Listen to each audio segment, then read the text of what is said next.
제 친구들 중에서 교수님들이 많이 있습니다. 그래서 만나서 이런저런 이야기를 하다가 그래 공부하는 게 힘들지 않느냐, 뭐 교수 생활하기 좋으냐, 뭐 이런 얘기를 하니까 한 친구가 참 재밌는 말을 했어요.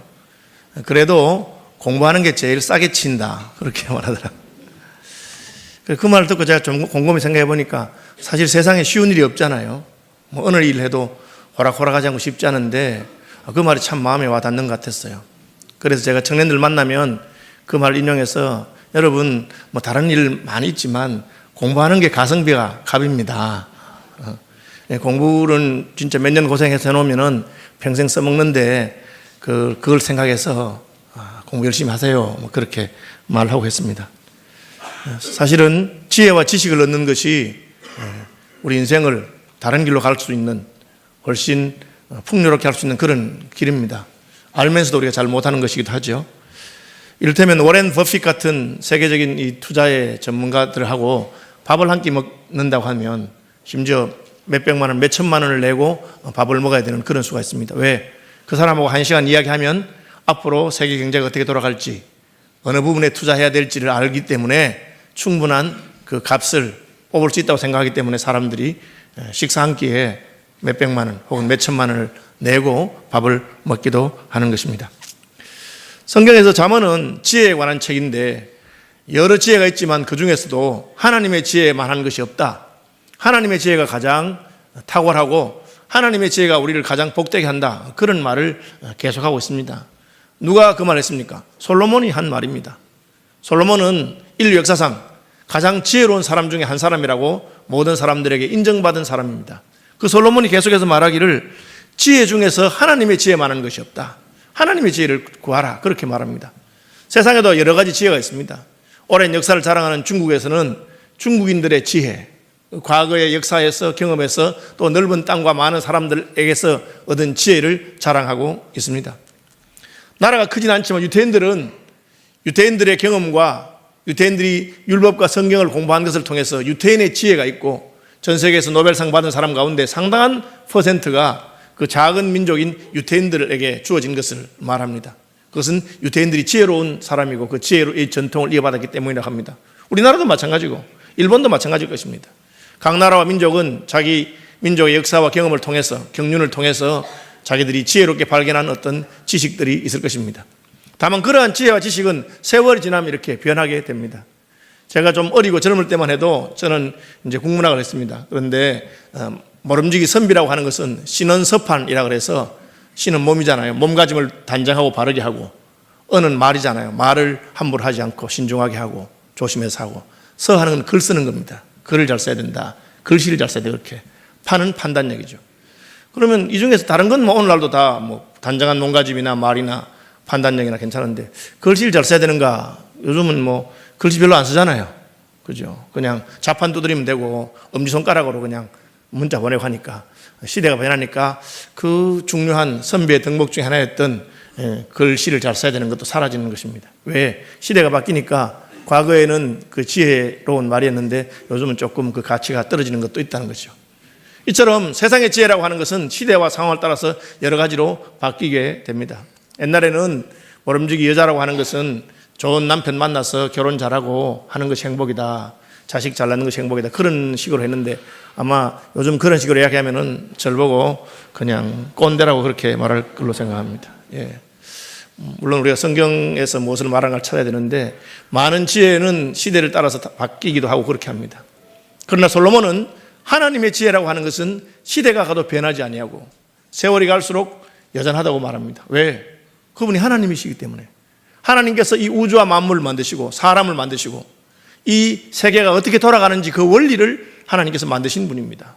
그 원리를 따라서 돌아갑니다. 그래서 오늘 본문에도 보니까 바다가 그렇게 물이 많지만 육지를 넘지 못하도록 하셨습니다. 하나님이 허락하지 않으면 바닷물이 결코 육지를 삼키지 못합니다. 여러분 지구를 우주에서 보면 지구의 3분의 2가 바다입니다. 물이 훨씬 많습니다. 그리고 육지에 있는 것을 다 바다에 넣어도 바다를 다 메우지 못합니다. 다 메운다고 하더라도 수백 메다 이상의 물이 바닷물이 있을 것입니다. 그런데 하나님이 그것을 나누어서 바다는 깊은 곳에 있게 하고 육지는 또 따로 있도록 그렇게 하셨다고 말하고 있습니다. 하나님이 만드신 것입니다. 그것이 하나님의 지혜라고 말하죠. 만약 남극이나 북극에 있는 얼음이 다 녹거나 아니면 지각 변동이 있어서 바다가 올라와 버리면, 여러분 에베레스트 산이 8천 몇백 메다지만 바다의 깊은 계곡은 12,000m씩 되는 그런 계곡이 있습니다. 거기 집어넣으면 푹 잠기고도 몇천 메다 더 있습니다. 에베레스트 산 위에다가 백두산 얹어놔도 꼭대기가 안 보이는 그런 곳도 있다고 하는 것입니다. 왜 그렇게 되어 있느냐? 그것이 하나님의 지혜라. 하나님이 우주와 만유를 만드셨다. 그리고 그 하나님께서 이 우주와 만유를 통치하시고 다스리시기 때문에 하나님의 지혜를 깨닫게 되면 그 지혜로 말미암아 모든 것이 달라진다, 그렇게 합니다. 그럼 도대체 이 지혜가 무엇이냐? 오늘 잠언을 보면 약간 이상해요. 우리가 알고 있는 그냥 누구의 지혜할 때 그 지식이나 정보나 판단력이나 그런 수준을 넘어서는 것처럼 말하고 있습니다. 왜? 지혜가 소리를 내기 때문에. 지혜가 부르지 않느냐, 명철이 소리를 높이지 않느냐. 마치 사람처럼 지혜가 부른다, 지혜가 소리를 높인다, 그렇게 표현하고 있습니다. 우리는 신약 성경에 가면 이런 표현이 또 나오는 것을 알 수가 있습니다. 뭡니까? 광야에서 외치는 자의 소리가 있다. 누구를 말합니까? 세례 요한을 말하는 것입니다. 인격입니다. 선지자 세례 요한을 가리켜 광야에서 외치는 자의 소리라고 그렇게 표현하고 있습니다.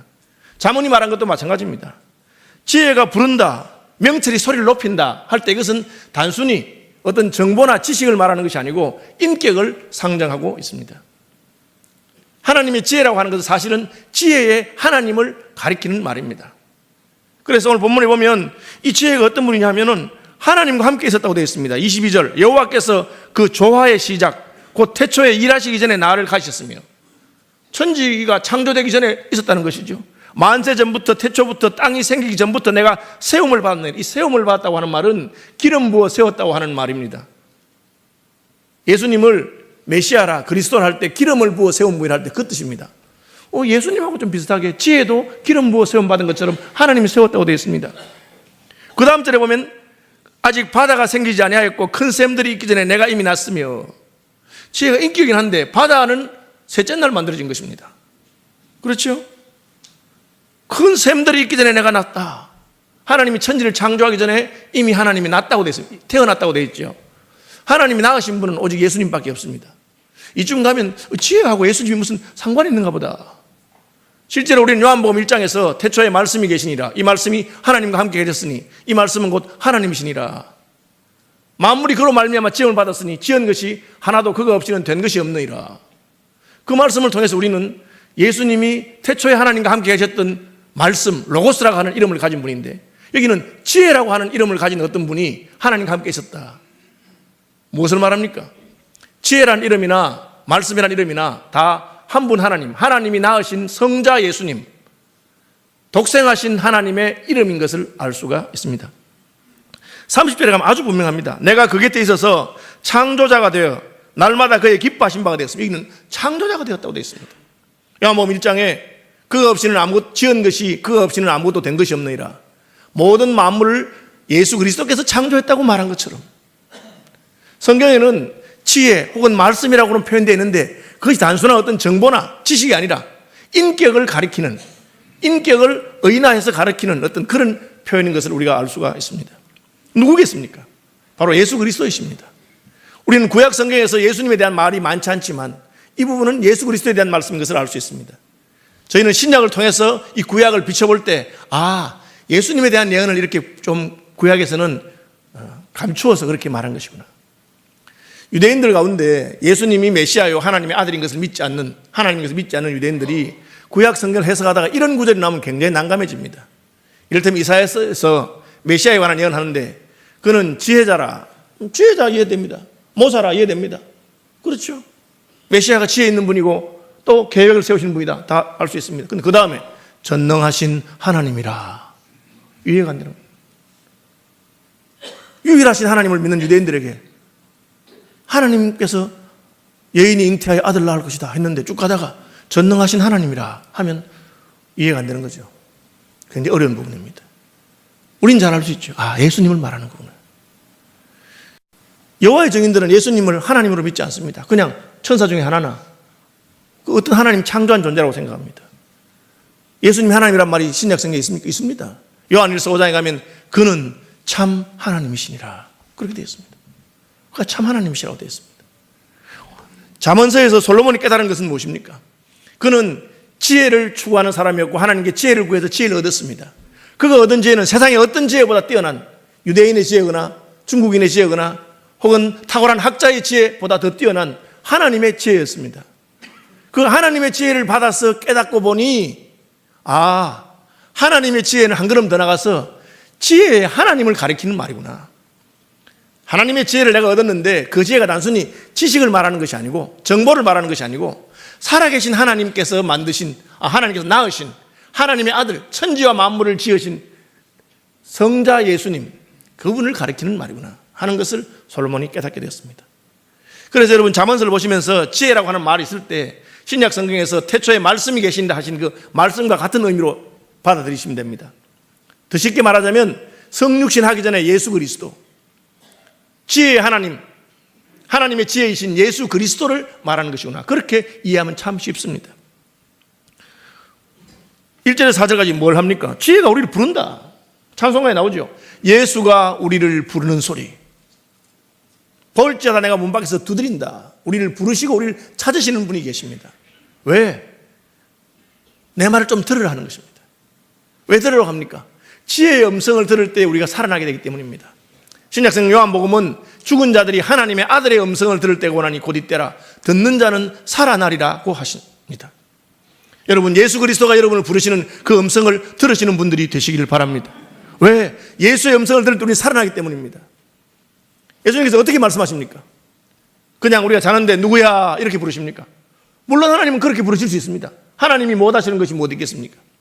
그러나 보편적인 일반적인 방법은 기록된 말씀을 통해서 우리를 부르십니다. 우리에게 보내신 그분의 성령을 통해서 우리의 마음에 깨달음을 주십니다. 왜 기록해 놓으셨습니까? 우리는 어리석고 우리는 무지한 자이기 때문에 착각할 수 있고 그냥 괜히 개 꿈꿔 놓고는 하나님의 음성이라고 착각할 수 있습니다. 또 뭐 그 내 마음에 떠오르는 생각을 가지고 하나님께서 하신 말씀이라고 우길 수 있습니다. 그럼 우리가 어떻게 분별해야 되겠습니까? 오늘날도 하나님께서는 우리를 부르시고 말씀하시는 분이십니다. 그러나 그 음성을 분명히 깨닫도록 하기 위해서 말씀을 기록해 두신 것입니다. 그래서 성경을 성령의 영감을 따라서 기록하시고 그리고 성령을 우리 속에 보내주셔서 우리 속에 있는 성령과 이 영감, 성령의 영감으로 기록된 성경 말씀이 만날 때 우리가 깨달아서 알 수 있도록 하는 것입니다. 다시 돌아갑니다. 지혜의 하나님이신 예수 그리스도는 어떤 분이십니까? 그분은 우리를 부르시는 분입니다. 왜 우리를 부르십니까? 우리가 그 음성을 듣고 지혜가 우리에게 주는 것, 지혜의 복된 것을 다 누리도록 하기 위해서 하나님의 지혜를 만나고 지혜의 하나님을 만나도록 하기 위해서 우리를 부르는 것입니다. 예수께서 우리를 부르시는 그 음성을 분별하고 들으실 수 있는 분들이 되시기를 바랍니다. 주일날 목사가 설교를 합니다. 어떤 분들은 교회 갔더니만 목사 혼자 떠들고 뭐 그런 비민주적인 이런 데 있느냐. 여러분 목사가 자기 말 하는 것이라면 혼자 떠들면 안 됩니다. 왜 혼자 떠듭니까? 다 같이 하나님 백성의 자녀들인데. 그러나 목사가 여기서 떠드는 것은 자기 말을 하는 것이 아닙니다. 저의 경험이나 저의 생각이나 저의 판단을 말하는 건 아닙니다. 그렇다면 제가 남보다 나은 거 있겠죠. 저는 국어 국문학을 하고 시를 전공하고 평론을 전공했습니다.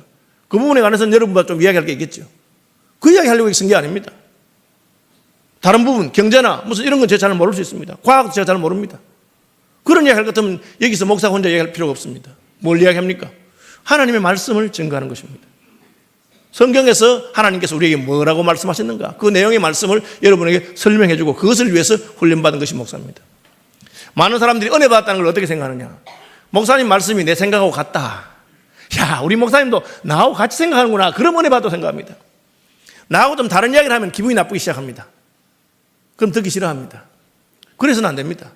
여러분 들어보시고 지금 목사님 말이 아무리 내 마음에 들어도 목사님이 왜 자기 이야기를 하는가?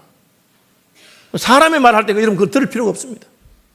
설교는 인문학도 아니고 그냥 세상을 바꾸는 시간, 세바시 강론도 아닙니다.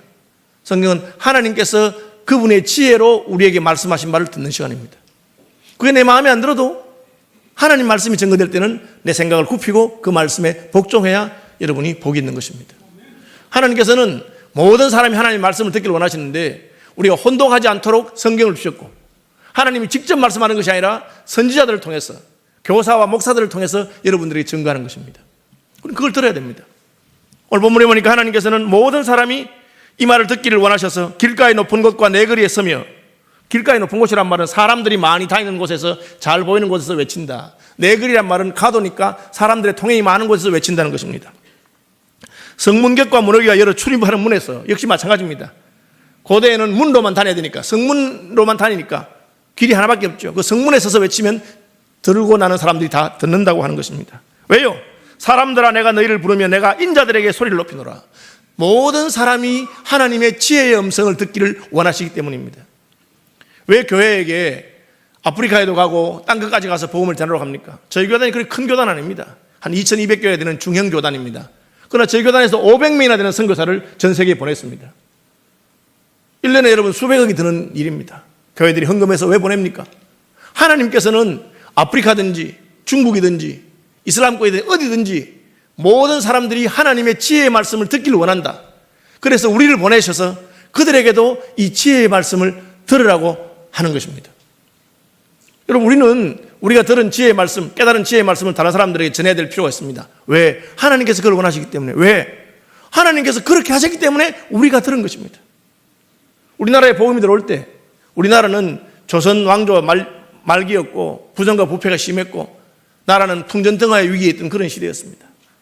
서양에서 산업혁명이 일어나고 이제는 막 문화가 발전한 사람들이 와볼 때는 우리는 너무 위생적이지 못하고 너무 남녀 차별이 심하고 참 양반과 상놈의 차별이 있는 그런 살기 힘든 곳이었습니다.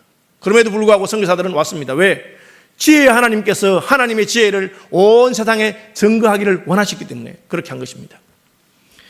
그럼 어떻게 해야 되겠습니까?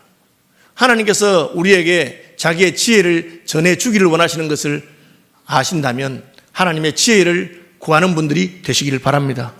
하나님이 알려주겠다는 건데. 여러분, 공부해서 싸게 치는 것, 학문과 공부를 해서 받은 가성비보다 하나님의 말씀을 듣는 가성비가 훨씬 높은 걸 알아야 됩니다. 하나님 말씀을 들으면 우리가 혹시 세속적인 어떤 학벌이 부족하더라도 세속적인 지혜가 부족하더라도 그 하나님의 지혜는 바로 지혜의 하나님의 지혜이기 때문에 지혜의 하나님 우리 함께 하셔서 우리를 새롭게 하시고 바꾸신다는 것을 믿으시기를 바랍니다. 어떻게 하면 됩니까? 들어야죠. 내가 길거리에서 외치는 소리를 들으라. 그런데 하나님이 외치는데 우리가 왜 못 듣습니까? 마음이 딴 데가 있으면 못 듣는 거죠. 그걸 보고 우리는 마음이 콩밭에 가 있다 그렇게 하는데 설교 시간에 마음이 콩밭에 가 있으면 설교가 안 들리는 것 같습니다. 저는 마음이 콩밭에 잘 가 있는 사람입니다. 집사람하고 앉아있는데 제가 뭐 생각을 하고 있으면 집사람이 2번, 3번 불러도 제가 못 듣습니다.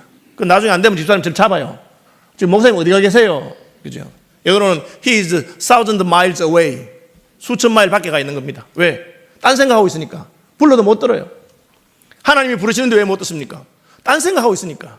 왜? 오늘날 시대는 우리로 하여금 딴 생각하게 하는 수많은 것들이 있습니다.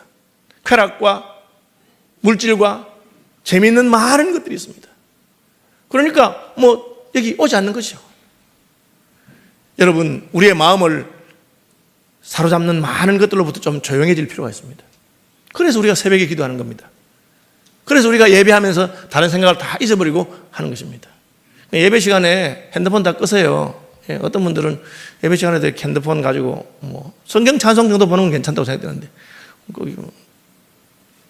이것은 제가 확인한 바는 아닙니다. 제게 보고한 우리 교역자들에 따르면 예배 시간에 핸드폰 보면서 게임하는 분도 있답니다. 게임하고 싶으면 나가서 게임하세요. 그죠? 게임 끝나고 와서 다시 예배 드리시길 바랍니다. 그렇게 하면 하나님의 음성을 들을 수가 없어요. 왜? 다른 소리가 너무 시끄럽기 때문에. 다른 자극이 너무 많기 때문에. 오죽했으면 하나님이 소리를 높인다. 신야에 가면 더 합니다. 광야에서 외치는 자의 소리가 있다. 왜 광야에서 외칩니까? 조용한 데서 외치겠다는 겁니다. 길거리나 시장이나 수많은 사람들이 있는 곳에서 혹은 다른 잘못된 가르침이 있는 곳에서 외치지 아니하고 오직 하나님의 음성을 듣기 위해서 광야로 나온 사람들만이 들을 수 있도록 그렇게 오늘날도 우리가 하나님의 음성을 듣기 위해서 광야로 나갈 필요가 있습니다. 그래야 하나님의 음성이 들리니까. 여러분 아시죠? 우리가 몇 년 동안 수고해서 드디어 홍천에 우리 기도실이 완성되어 있습니다. 이제 날씨도 봄이 지나고 하니까 여러분 가시기 바랍니다. 1층에 40평, 2층에 20평입니다. 여러 가지 시설이 다 있어요. 수도 전기 다 되어 있습니다. 순별로 가서 기도도 하시고 제 생각 같아서는 뭐 금요일쯤이나 혹은 주말 금요일 밤이나 혹은 토요일 날 가서 하루나 이틀 좀 주무시고 기도하시면서 오시면 참 좋겠어요. 미리 신청하셔서 사면 그러려고 한 겁니다.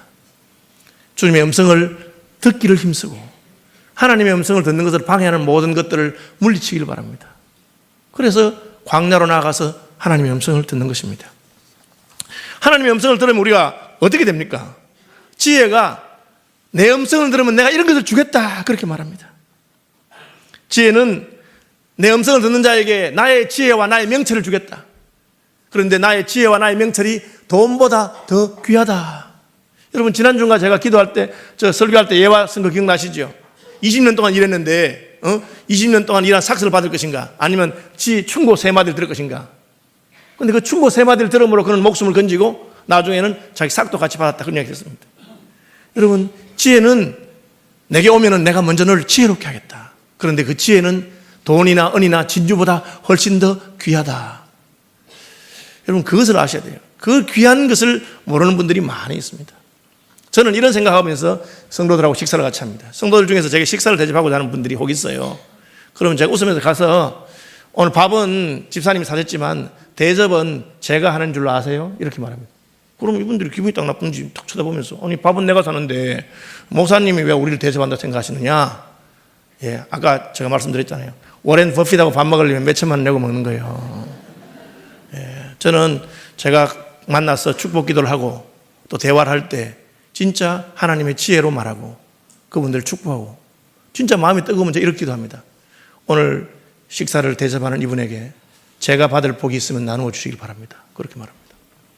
목사가 평생 하나님을 섬기면서 하나님께 받을 복이 있는데 그 복을 그 가정에 달라고 제가 기도하는데 바깥보다 못하다고 생각하십니까? 그러면 그분은 모르는 분입니다. 지혜가 그렇게 말한 겁니다. 지혜가 은보다 귀하고 진주보다 귀하다. 돈보다 훨씬 귀한 줄 알아라. 왜? 지혜의 말씀을 들을 때 우리의 삶이 달라지고 인생이 달라질 수 있습니다. 하나님께서 은혜를 주시는 것이죠. 미국의 유명한 발명가 가운데 토마스 에디슨이 있습니다.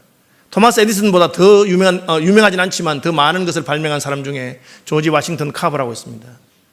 에디슨은 전기와 물리와 기계에 관한 것들을 많이 발명했지만 이분은 농학자입니다. 농학 박사로서 생물에 관한 것을 많이 발명했습니다. 그분은 자기가 농학 박사 됐는데 자기가 살던 주에서 면화 농사를 했는데 영국에 산업혁명이 일어나가지고 인조 섬유가 나오니까 이 천연 섬유인 면화가 그냥 안 팔리기 시작했습니다. 지금이야 우리가 천연 섬유가 훨씬 좋다고 생각하지만 옛날에는 그 일반 면 양말은 잘 떨어지고 나이롱 양말은 안 떨어져서 훨씬 좋은 것이라고 생각했던 때가 있습니다. 처음 이 인조 섬유가 나왔을 때 천연 섬유가 다 안 팔리니까 목화가 안 팔리니까 농사꾼들이 망하게 됐습니다. 그래서 이 박사님 찾아가서 이 목화 농사를 지어서는 못 먹게 사는데 뭘 농사 지으면 좋겠느냐. 그러니까 그분이 자기가 자기 지식을 가지고 지혜를 가지고 이 지역의 기후와 토질과 환경을 볼 때 땅콩 농사를 지어라. 그래서 땅콩 농사를 지었습니다. 진짜 땅콩 농사가 너무 잘 된 거예요. 그래서 집집마다 땅콩 풍년이 들었습니다. 근데 문제는 그 당시에는 땅콩은 삶아 먹고 구워 먹는 것밖에 할 줄 몰랐어요. 근데 땅콩을 밥으로 먹는 것도 아니니까 삶아 먹고 구워 먹어서 얼마나 소비하겠습니까? 갑자기 너도 나도 땅콩 농사를 지으니까 땅콩 값이 폭락해 버렸습니다. 그러니까 그 지혜와 지식으로 충고한 조지 워싱턴 카버 박사에게 찾아와서 난리를 했습니다. 왜 당신이 이런 엉터리 충고를 해서 우리가 망하게 됐다고. 이 사람은 흑인 노예의 아들로서 자기 부모가 잡혀가다가 강도에게 노예를 훔쳐가는 강도에게 잡혀가다가 애가 우니까 부모만 훔쳐가고 애는 나무에 매달아 놨던 사람입니다. 애가 우니까 그 지나가던 사람 중에서 그 애를 보고 흑인 노예 아들인 걸 알고 불쌍히 여기서 자기 집에 데려가서 아들로 삼아서 키우고 흑인이지만 공부를 시켜서 그래서 농학을 공부를 해서 농학 박사가 된 사람입니다. 자기가 자기의 지식으로 충고를 했는데 그게 망했으니까 연구실에 들어가서 하나님께 기도합니다. 하나님 이게 무슨 일입니까? 내가 하나님 내게 왜 이러십니까? 하나님 왜 나를 만드셨어요? 이렇게 질문했어요. 그러니까 하나님이 야, 너 너무 어려운 거 질문한다. 좀 쉬운 거 물어봐라. 그러면 하나님 나를 왜 농학 박사를 만드셨습니까? 더 쉬운 거. 하나님 왜 나보고 땅콩에 대해서 잘 알아서 땅콩 가지고 심으라 하겠습니까? 더 쉬운 거 물어봐라. 마지막에 물어본 게 하나님 우리는 돈은 없고 땅콩만 가득가득 있는데 이 땅콩 가지고 뭐 할까요? 그러니까 하나님이 지혜를 주기 시작했어요. 그래서 그분이 땅콩 하나에서 수백 가지를 만들었습니다. 오늘날 잘 아는 것 중에 땅콩 버터 그분이 만든 겁니다. 그전에는 우유에서만 버터를 만들었는데 땅콩으로 버터를 만들었는데 여러분 먹어보셨나요? 샌드위치 발라보면 아주 맛있습니다. 한번 시도해 보시기 바랍니다. 저 땅콩버터 회사에서 돈 받은 건 없습니다. 어쨌든 자기의 지혜로 안 될 때 이분이 하나님의 지혜를 가지고 해나갔어요. 지혜가 돈보다 낫다. 지혜가 학문보다 낫다. 그것이 솔로몬이 말한 바입니다. 지혜가 무엇을 줍니까? 지혜는 우리를 지혜롭게 하고 명철롭게 하게 합니다. 우리가 지혜의 하나님께 가면 하나님은 그분의 지혜로서 우리를 지혜롭게 하시는 분이십니다. 그 다음에 지혜는 지혜를 얻으면 여호와를 경외하고 악을 미워하게 된다 그랬어요. 여호와를 경외하는 것이 지혜와 지식의 근본입니다. 우리가 참된 지혜와 지식을 깨달으면 어떻게 됩니까? 그 사람이 변합니다. 선교사님들이 가서 하나님의 지혜를 증거할 때, 하나님의 지혜를 전할 때 어떤 일이 납니까? 그분들의 삶의 변화가 나서 하나님을 만나게 됩니다. 하나님의 지혜를 하나, 둘 얻어가지고 자기 인생의 문제를 해결하는 사람이 있습니다. 하나님의 지혜를 가지고 뭐 한두 가지 해결할 수 있습니다. 그러다가 나중에 우리는 뭘 깨닫게 됩니까? 아, 이 모든 하나님의 지혜는 지혜의 하나님으로부터 온 것이구나. 그리고 하나님은 우리가 단순히 지혜만이 아니라 지혜의 하나님을 영접하고 지혜의 하나님과 동행하기를 원하시는구나 하는 걸 깨닫게 됩니다. 여러분, 교회 와서 마음의 평안을 얻는 분이 있습니다. 역시 교회 가니까 제일 마음이 평안해. 그것은 하나님의 지혜의 한 부분을 얻은 것입니다. 교회 와서 기도해서 병이 낫거나 교회 와서 기도해서 사업이 성공하거나 그렇게 할 수 있습니다. 하나님의 지혜를 얻은 것이죠. 하나님께서는 우리가 하나님의 지혜를 얻는 것에서 멈추지 아니하고 지혜의 하나님을 만나게 되기를 원하십니다. 그럼 어떻게 됩니까? 참으로 하나님을 경외하게 됩니다. 달라진 것이 무엇입니까? 하나님을 경외하게 되면 전에 내가 하나님의 지혜를 얻었던 그것이 있어도 좋고 없어도 좋은 것임을 깨닫게 됩니다. 세상의 지혜를 초월하게 되죠. 다시 설명해 봅시다. 내가 가난한 사람이었는데 하나님의 지혜를 구했더니 하나님께서 부지런하게 일해라, 땀 흘려 수고하는 것이 마땅하다, 그런 것을 깨달아서 내가 그때부터는 열심히 일하고 노력하고 해서 점점 부유하게 됐습니다. 하나님의 지혜를 얻은 것이죠. 그런데 좀 더 나가서 내가 지혜의 하나님 만나게 되면 그 다음에는 내가 힘써 일하는 것은 부자가 되기 위해서가 아니라 하나님께서 내게 주신 본분이다. 그래서 내가 부유하든지 가난하든지 힘써 일하게 됩니다. 그리고 가난함과 부유함을 초월할 수 있게 됩니다. 그것은 지혜의 하나님이 우리 속에 계시기 때문에 내가 부유한 것과 가난한 것의 일체의 비결을 배우고 그런 것은 별로 중요하지 않은 것을 깨닫게 되었기 때문입니다. 저는 하나님의 지혜로 말미암아 제 경제 사정이 쪼들리지 않는 삶을 살게 되었습니다. 1986년 12월부터입니다. 그전에 저는 늘 돈 빚내고 등록금 빌리러 다니고 그렇게 살았습니다. 그러나 86년 이후로는 하나님의 지혜를 깨달았습니다. 너희는 먼저 그의 나라와 그의 의를 구하라. 그리하면 이 모든 것을 너에게 더하시리라. 그래서 저는 그날 이후로는 남에게 구워주지 내가 빌리는 삶을 살지 않았습니다. 하나님께서 은혜를 주신 것이에요. 그런데 그 다음 단계로 나갔습니다. 지금은 지혜의 하나님을 만나고 지혜의 하나님과 함께합니다. 지금 저는 내가 뭐 구워주든지 안 구워주든지 상관없이 내가 있는 이 자리에서 자족함을 배웠습니다. 왜? 이미 지혜의 하나님이 내 속에 계시기 때문에 그분과 함께하면 부유하나 가난하나 아무 상관이 없습니다. 저는 하나님의 지혜를 통해서 기도함으로 말미암아 병 고침 받는 체험도 많이 했습니다. 기도해서 다른 사람 고쳐준 적도 있습니다.